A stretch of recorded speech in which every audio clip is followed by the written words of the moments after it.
my story probably started really classic with my first period at around 12 or so, vomiting, nauseous, severe pain, thinking it was normal because I do suspect my mom had endometriosis as well, and maybe my granny too. So for them, it was normal. They were told it's normal by the gynecologist. So they just passed that information on. So I didn't really complain about my periods.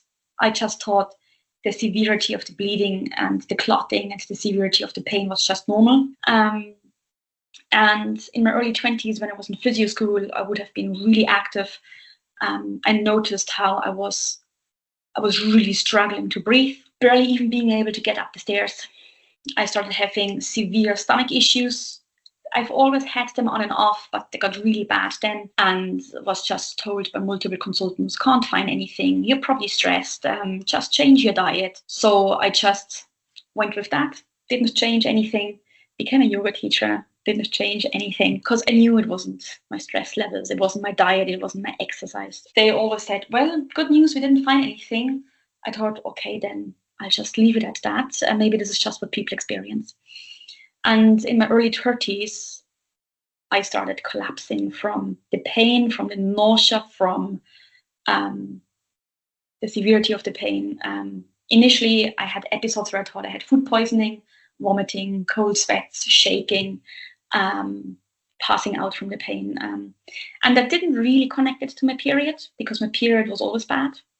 I used to bleed through everything, menstrual cups, period underpants, layers and layers of stuff, doubling things up. And those episodes of what I thought was food poisoning, vomiting, severe pain, cold sweats, shaking, passing out, didn't really happen during my period. So, and around the same time, I got loads of crazy fatigue, cold sweats, night sweats, hot flashes, lots of brain fog as well. And at some stage, I started connecting the dots a little bit, went to my GP. He was very supportive, sent me off for an ultrasound instantly. But like it is with endometriosis, 2 ultrasounds missed the disease, an MRI missed the disease. And at that stage, I would have those episodes of severe pain where, like the classic painkillers, Ponstan, anything you really get for Solpadeine, morphine, just didn't really touch the pain. So it didn't change it. And the episodes used to last like 2-3 hours where my partner used to ring out of office doctors. We used to go to A&E because the pain would have been so severe. And I just always said, they can't find anything. Maybe I just need to put up with it. That's just period pain. So after my GP had sent me on to the gynecologist waiting list, it still took 2 years before I was eventually seen, while he kept sending referrals saying, this is really an emergency. This person has to be seen earlier.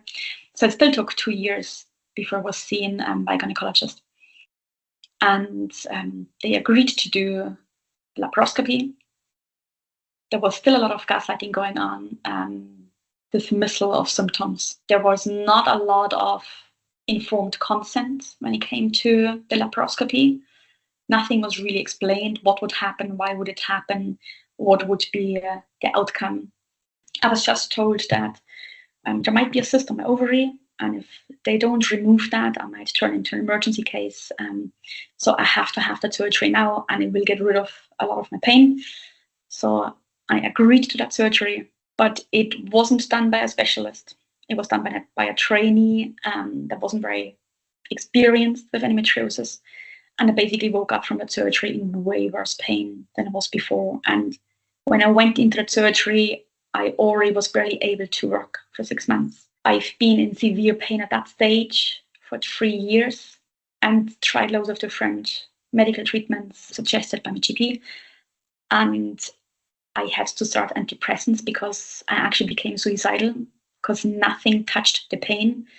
And the outlook of thinking, having to live with this pain for the rest of my life when no doctor just knows what to do, just was really, really difficult. It wasn't like I didn't want it to live anymore. I just didn't know how to exist with this level of pain.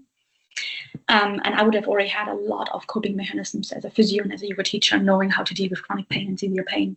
It just didn't touch it. I did everything right, the sleeping, the coping, the stress management, the gentle movement, the relaxation, the sleep hygiene, all that sort of stuff.